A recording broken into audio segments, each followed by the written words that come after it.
अस्सलाम वालेकुम grade 4, how are you all? कैसे हैं आप सब? My name is Rida Khalid and I welcome you back to my lessons. Students, मैं उम्मीद करती हूँ कि आप सब घर पे रह के सारा काम कंप्लीट कर रहे हैं और मिस रिदा के तमाम इंग्लिश के वीडियो लेसन्स को देख रहे हैं। स्टूडेंट्स, आज हम बात करने वाले हैं लेसन नंबर 4 के बारे में। हम पढ़ रहे हैं यूनिट नंबर 14 जिसका नाम है द नेचुरल वर्ल्ड। हम कर रहे हैं नेचुरल रिलेटेड बातें, यानी नेचर से रिलेटेड जितने भी हमारे पास इवेंट्स दिए गए हैं, जितने भी एनिमल्स दिए गए हैं, जितने भी ह्यूमंस हैं और सारे इंसेक्ट्स वगैरह, हर चीज के बारे में हम बात कर रहे हैं। तो बच्चों, आज हम बात करने वाले हैं लेसन नंबर 4 जिसमें हम बनाने वाले हैं कुछ सेंटेंसेस और हम कंपेयर करेंगे बहुत सारे एनिमल्स को। तो आइए आज के लेसन को स्टार्ट करते हैं।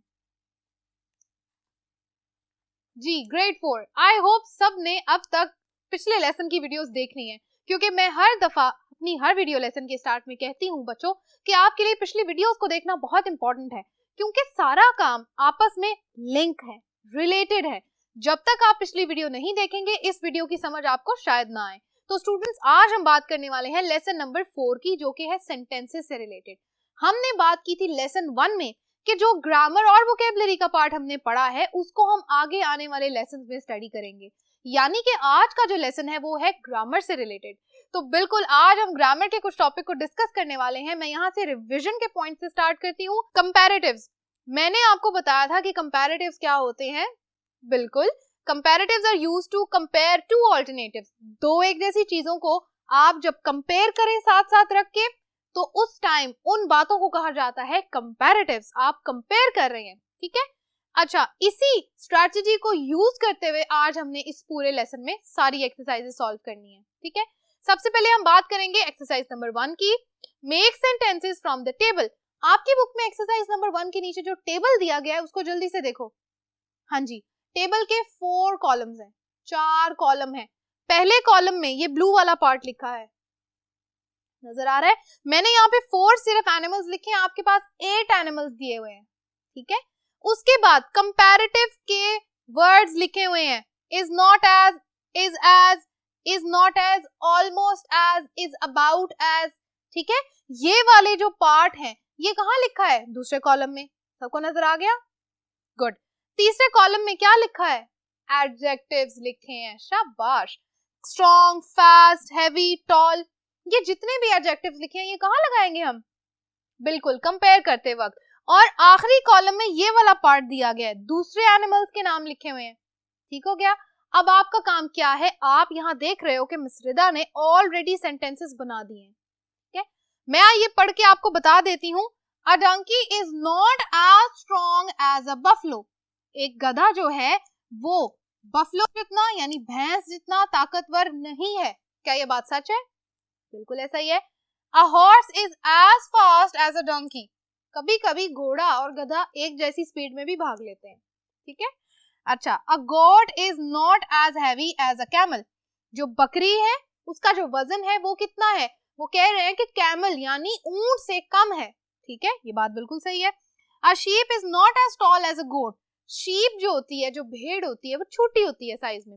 गोट यानी जो बकरे या बकरियां होते हैं उनकी जो साइज होता है, हाइट होती है, वो ऊंची होती है। तो हम ये कहते हैं कि जो शीप है इज नॉट एज टॉल, वो उतनी लंबी नहीं है गॉड से, यानी बकरे से, ठीक है।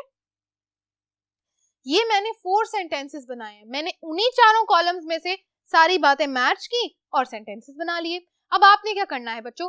4 सेंटेंसेस मैंने बना दिए हैं। आपने बाकी के सेंटेंसेस यानी बाकी के 4 एनिमल्स को लेना है, मैच करना है और बताना है कि वो इन एडजेक्टिव्स में से कहां रिलेट कर रहे हैं, उसको मैच कर दो और इन सेंटेंसेस को बना दो। 4 सेंटेंसेस मिस रिदा ने आपकी हेल्प के लिए बना दिए हैं, लास्ट 4 आपने खुद से बनाने हैं, ठीक है। ऑलराइट स्टूडेंट्स, मैं उम्मीद करती हूँ कि आपने मेरे साथ इस काम को कंप्लीट कर लिया है। इस काम को आप अपनी बुक के ऊपर भी सॉल्व कर सकते हैं, ठीक है। बुक पे मैचिंग कर लें, जब आपका राइटिंग का काम आए तो उसको नोटबुक पे कर लें, इजी। ओके, सो स्टूडेंट्स, मैं आपको बताती चलूं यहाँ तक कि हमने एक एक्सरसाइज को कंप्लीट कर लिया है। अब हमने क्या करना है? एक्सरसाइज 2 को मैं स्किप कर रही हूँ, ठीक है। वो एक स्टूडेंट एक्टिविटी है, वो हम स्किप कर रहे हैं। हम इस वीडियो लेक्चर में करने वाले हैं एक्सरसाइज नंबर 3। तो आइए उस एक्सरसाइज को स्टार्ट करते हैं। Exercise number 3 is use the information given in the table to talk about crocodiles and alligators. बच्चों, आपने कभी क्रोकोडाइल्स और एलिगेटर्स देखे हैं? हाँ जी, अब नजर आ रहे हैं? Very good. तो क्रोकोडाइल्स और एलिगेटर्स जो हैं they are almost the same. दिखने में दोनों एक जैसे ही लगते हैं लेकिन दोनों डिफरेंट हैं, इसलिए हम कह सकते हैं कि ये दोनों ऑल्टरनेटिव्स हैं। बिल्कुल। सो बच्चों, आज हमने क्या करना है, इस टेबल के अंदर जितनी भी इंफॉर्मेशन गिवन है उसको पढ़ना है। एक साइड पे लिखा हुआ है fact.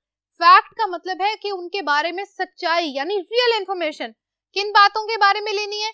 Where are they found, कहाँ पाए जाते हैं? Where do they live in, रहते कहाँ हैं? लेंथ यानी लंबाई कितनी है?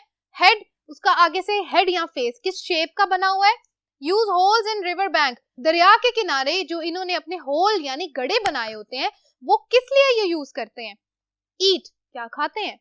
ठीक है। यहाँ पे अगले दो कॉलम्स के अंदर क्रोकोडाइल्स और मिसिसिपी एलिगेटर्स के बारे में सारी इंफॉर्मेशन लिखी है कि वो कहाँ रहते हैं, कहाँ पाए जाते हैं, क्या लेंथ है, हेड कैसा है, होल्स क्यों यूज करते हैं और खाते क्या हैं। ओके। अब बच्चों, हमारा काम क्या है? हमने इस टेबल में दी गई इंफॉर्मेशन को यूज करते हुए बनाने हैं कुछ सेंटेंसेस, यानी हमने उनके बारे में कुछ फैक्ट्स बताने हैं, कुछ बातें बतानी है। कैसे करेंगे ये काम?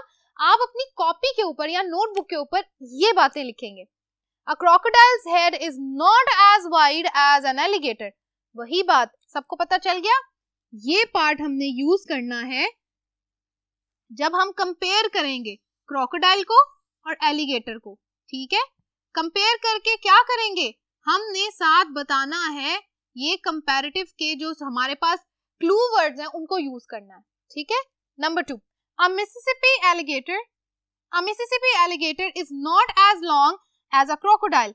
हमने क्या किया? Again, Mississippi alligator and a crocodile, इन दोनों को हमने क्या किया? कंपेयर किया और क्या यूज किए? जी, कंपैरेटिव हमारे पास जो कीवर्ड्स थे उनको, is not as long as। ठीक है। एडजेक्टिव्स भी बता दिए, as का वर्ड भी यूज कर लिया, पता चल गया कि हमने कंपेयर किया है। आपने इन दो सेंटेंसेस के अलावा भी सेंटेंसेस बनाने हैं। आप इस पूरे टेबल को देखते हुए इसके अंदर से इंफॉर्मेशन को देखें और आपने कंपेयर करके 3 और सेंटेंसेस बनाने हैं। 2 तो मिस रिदा ने बना दिए, बाकी के 3 मेरे स्टूडेंट्स खुद से बनाएंगे। स्टूडेंट्स, मैं उम्मीद करती हूँ कि आपने ये काम कंप्लीट कर लिया है मेरे साथ, क्योंकि इस काम को खत्म करके अब जो काम हम करने वाले हैं वो है इसी से रिलेटेड। ओके। तो इस काम को करने के बाद अब हम करने जा रहे हैं exercise number 4। Exercise number 4 is right a fact file. Fact file क्या है, कौन बताएगा? हाँ जी, फैक्ट फाइल हमने लेसन नंबर 3 में रीड की है ना, बियर्स के बारे में। जी, अब हमने क्या करना है? Right a fact file on either crocodiles और एलिगेटर्स। हमने इस बोर्ड पे जहां देखा है, जहां एलिगेटर्स और क्रोकोडाइल के बारे में इंफॉर्मेशन दी गई है, हमने उनमें से किसी एक के बारे में क्या लिखनी है? फैक्ट फाइल, यानी उसके बारे में सारी इंफॉर्मेशन किस तरह लिखेंगे? सेंटेंसेस और बुलेट पॉइंट्स की सूरत में। यहाँ लिखा है use bullet points for your fact file. हमें पता चल गया कि बुलेट पॉइंट्स क्या होते हैं। जैसे बियर्स वाली फैक्ट फाइल के अंदर लिखा था ना, पॉइंटर बना के आगे सेंटेंस लिखा हुआ है, उसी तरह the fact file in lesson 3 में हेल्प यू। आप लेसन 3 के अंदर जो बियर्स वाली फैक्ट फाइल दी गई है, आप उसको एक दफा देख लो, उसमें सेंटेंसेस कैसे लिखे हुए हैं, बुलेट्स कैसे बनी हुई हैं, ताकि हम इस काम को स्टार्ट कर सकें। आपने यहाँ देख लिया होगा बोर्ड पे मैंने लिखा है मिसिसिपी एलिगेटर्स, यानी कि मैं जो फैक्ट फाइल लिखने वाली हूँ वो किससे रिलेटेड होगी? बिल्कुल, अगर आप क्रोकोडाइल्स के बारे में लिखना चाहते हैं तो वो भी सारी इंफॉर्मेशन आपके पास है। मैं यहाँ लिख के आपको सिर्फ एक आइडिया दूंगी। ठीक है। चलो बच्चों, इस काम को स्टार्ट करते हैं। पहला मैंने बनाया पॉइंटर, ठीक है, और उसके बाद मैं पहली सेंटेंस को लिखूंगी। हम लिखेंगे मिसिसिपी। आपको पता है ना, मिसिसिपी एक जगह का नाम है। हाँ जी, यूएस की एक जगह है।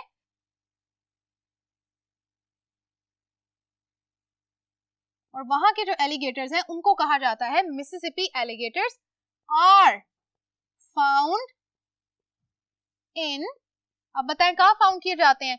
साउथ डैश ईस्ट यूएसए, यानी united state of America. Number 2, फिर एक पॉइंटर बनाया और उसके बाद दे, अब हम प्रोनाउन भी यूज कर सकते हैं। दे live in marshes, lakes and rivers. Marshes, comma, lakes and rivers. ठीक है, फुल स्टॉप। नेक्स्ट एक और बुलेट पॉइंट बनाएंगे। Number 3, they are 2 to 4 metre long, हम लिखेंगे they are 2 to 4 metre long. Next one, फिर बुलेट बनाया, their head is wide, their head is wider than, compare करके लिख रहे हैं किसके साथ, क्रोकोडाइल्स, वेरी गुड, ओके जी। Next one, they use holes in the river bank to sleep in cold weather, they use holes in the river bank, समंदर के या दरिया के किनारे जो उन्होंने गड्ढे बनाए हुए हैं, to sleep in cold weather, ठंडे मौसम में वो वहां जाकर क्या करते हैं, सो जाते हैं। They eat crabs, worms, fish, deers and cows, यानी ये एक्वेटिक लाइफ भी खा लेते हैं, मरीन लाइफ एनिमल्स जैसे crabs and worms and fish, और इसके अलावा वो क्या करते हैं, एनिमल्स भी खा लेते हैं जो जमीन पे रहने वाले एनिमल्स हैं जैसे डियर्स एंड काउज। तो हम लिखते हैं दे ईट, आगे हम इन सब चीजों के नाम लिखेंगे, crabs, comma, worms, comma, when young, जब वो यंग होते हैं तब वो ये चीजों को खाते हैं। They eat deers and cow when they become adults, जब वो एडल्ट हो जाते हैं, बड़े हो जाते हैं, खास उम्र को आ जाते हैं, उस टाइम पे वो क्या कर सकते हैं, they can eat cows and deers as well। ठीक हो गया, ये है बच्चों मेरी फैक्ट फाइल, जिसके अंदर मैंने सारे फैक्ट्स कहाँ लिख दिए, इन मिसिसिपी एलिगेटर से रिलेटेड। ऑलराइट स्टूडेंट्स, यहाँ तक होता है हमारा लेसन 4 भी कंप्लीट। आज हमने उन्हीं ग्रामर के पार्ट्स को यूज करते हुए बहुत सारी इंफॉर्मेशन देखी और फैक्ट फाइल भी है खुद से बना ली। यहाँ तक हमारा ये काम भी हो गया बिल्कुल कंप्लीट। हम अब अगले वीडियो लेसन में मिलेंगे जो कि होगा लेसन नंबर 5 के बारे में, और हम कंप्लीट करने जा रहे हैं अपना unit number 14। Stay tune for that. तब तक के लिए खुश रहिए, अपना काम करते रहिए। अल्लाह हाफिज।